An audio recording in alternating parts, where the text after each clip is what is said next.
नमस्कार. Deepa's food blog मराठीमध्ये तुम्हा सर्वांचं खूप खूप स्वागत आहे.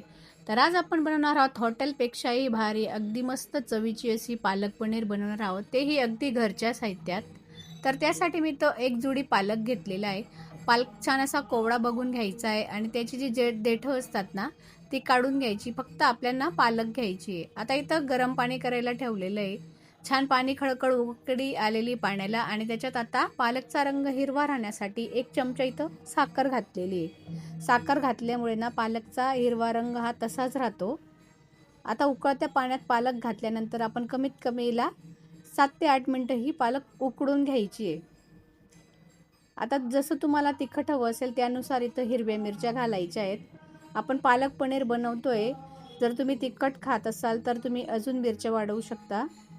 तर मी इथं 4 ते 5 हिरव्या मिरच्या घातलेल्या आहेत. त्याही आपण पालकसोबत उकळून घेणार आहोत. आता पालक उकळते तोपर्यंत ना इथं एका भांड्यात मस्त गार असं बर्फाचं थंड पाणी घ्यायचं आहे. आता पालक आपली 8 ते 10 मिनटं उकळून झालेली. आता पालक लगेच गार पाण्यात घालायची आहे. गार पाण्यात घातल्यामुळे ना तिची कुकिंग प्रोसेस ही थांबते आणि तिचा रंगही तसाच राहतो. आता लगेच मिक्सरच्या भांड्यात ती पालक घालायची. थोडीशी हिरवी कोथिंबीर घालून घेतली आहे आणि तुम्ही पाहू शकता मस्त हिरवीगार इथं पालक छान अशी मिक्सरला दळून घेतलेली आहे. आता इथं पालक पनीर बनवतोय म्हणून पनीर घेतलं. इथं मी 250 ग्रॅम पनीर घेतलेलं आहे. तुम्ही तुमच्या आवडीनुसार कमी जास्त करू शकता आणि मस्त छोटे छोटे त्याचे चौकोनी क्यूब करायचे आहेत. तुम्हाला हव्या त्या आकारात तुम्ही हे पनीर कट करू शकता. आता आपण सर्वात आधी ना गॅसवर एक कढई गरम करून घेतली आहे. आता आपण पनीर अगदी थोडंसं तळून घेणार आहोत. जर तुम्हाला तळायचं नसेल तर ही प्रोसेस तुम्ही स्किप करू शकता. अगदी तसंही घातलं ना तरी चालतं.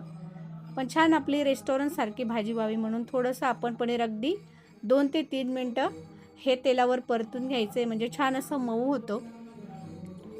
पनीर 2 ते 3 मिनटं तळल्यानंतर लगेच एका प्लेटमध्ये पनीर काढून घेतलेलं आहे. आता त्याच तेलामध्ये 1 चमचा जिरं घालायचं आहे. 1 चमचा जिरं घातलं. आता इथं मी 2 बारीक कांदे चिरून घेतलेले आहेत. मी 4 ते 5 जणांसाठी ही भाजी बनवते. तेच प्रमाण मी तुम्हाला सांगते. तर इथं 2 मस्त बारीक अगदी छान बारीक चिरून घेतलेले कांदे घातलेले. तेलावर छान असे सोनेरी रंगावर मस्त परतून घ्यायचे आहेत. आता याच्यात अद्रक लसूण मस्त ताजं असं वाटण करून घेतलेलं आहे. अद्रक लसूण ठेचून घेतलेलं आहे. तेही याच्यात घालायचं आहे. आता इथं भाजीला छान असा घट्टपणा येण्यासाठी आणि जे आपल्या पालकला पाणी असतं, पालकमध्ये खूप पाणी असतं, ते पाणी व्यवस्थित शोषून घेण्यासाठी इथं बेसन घातलेलं आहे. बेसनमुळे भाजीची चव आहे ना ती अप्रतिम बनते. आता इथं काही मसाले घेतलेले आहेत. धना पावडर, जिरा पावडर, घरगुती गरम मसाला घेतलेला आहे. तुम्ही किचन किंग किंवा जो भाजीचा असतो ना आपला तोही वापरू शकतात. मी तर किचन किंग मसाला वापरलेला आहे. तुम्ही पनीर मसालाही वापरू शकतात. आता छान तेल सुटे तोपर्यंत आपण हे परतून घेणार आहोत. आता आपण पालक पनीर बनवतोय. पालकेचा रंग तसाच राहावा म्हणून आपण चटणी कमी वापरायची, नाही तर त्याच्यामुळे पालकचा रंग हा बदलू शकतो. तर मी तर आवडीनुसारच चटणी घातलेली. आता आपण ज्या भांड्यात आपण पालक वाटून घेतलेली होती त्याच भांड्यात थोडंसं पाणी घालायचं आहे आणि पालक ही थोडीशी अशी घट्टसरच पालकाची ग्रेव्ही असते, खूप अशी पातळ वगैरे नसते. आता इथं मी थोडं दूधही घातलेलं आहे. दूधमुळे छान अशी टेस्ट येते पालकच्या भाजीला. आता आपण घरगुती पद्धतीने बनवणार आहोत म्हणून मी इथं आपली घरची जे दूध असतं ना, दूध गरम झाल्यानंतर जी साय निघते ना ती साय काढून घेतलेली आहे आणि ती छान दूध टाकून फेटून घेतलेली. आता थोडी कसुरी मेथी घालायची. आपण जे थोडंसं तळून घेतलेलं पनीर होतं ते घातलेलं आहे आणि छान याला मस्त मिक्स करायचं आहे.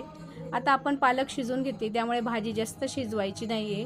अगदी 7 ते 8 मिनटं छान उकळी येईल तोपर्यंत ही भाजी शिजवून घ्यायची आहे आणि लगेच गॅस बंद करायचा आहे. तर तुम्ही पाहू शकता अगदी कलर मस्त आलेला आहे भाजीला आणि छान भाजी आपली दिसते अगदी रेस्टॉरंटसारखी. आता इथं तुम्ही तेल किंवा बटर वापरू शकतात. आपण एक तडका देणार आहोत भाजीला. तर मी इथं थोडंसं बटर घातलेलं आहे. थोडं तेलही घालायचं आहे. आता छान आपलं बटर वितळलं का छान कडकडीत गरम झाल्यानंतर आता आपण लसणाची फोडणी देणार आहोत. तुम्ही ठेचून घेतलेला लसूण किंवा असा बारीक असा कापून घेतलेला लसूण घातलेला आहे. 2 लाल मिरच्या घातलेल्या आहेत. आता इथं मी गरम मसाला घातलेला आहे. थोडीशी चटणी घालायची. चटणी अगदी कमी घालायची आहे. आपण आधी चटणीचा वापर केलेला आहे. जास्त चटणी घातल्यामुळे मग परत भाजीचा आपला कलर चेंज होतो. थोडीशी कसुरी मेथी घालायची आहे आणि मस्त चुरचुरीत अशी लगेच आपल्या भाजीलाही फोडणी देऊन घ्यायची आहे. तर एकदा ही भाजी नक्की बनवा. अगदी रेस्टॉरंटपेक्षाही भारी होईल, कमी खर्चात आणि अगदी घरगुती साहित्यात. तर तुम्ही आता पाहू शकता, पाहूनच तोंडाला पाणी सुटले ना. तर कशी वाटली आजची रेसिपी आवडल्यास रेसिपीला लाईक करा. चॅनलवर जर नवीन असाल तर चॅनलला सबस्क्राईब करा.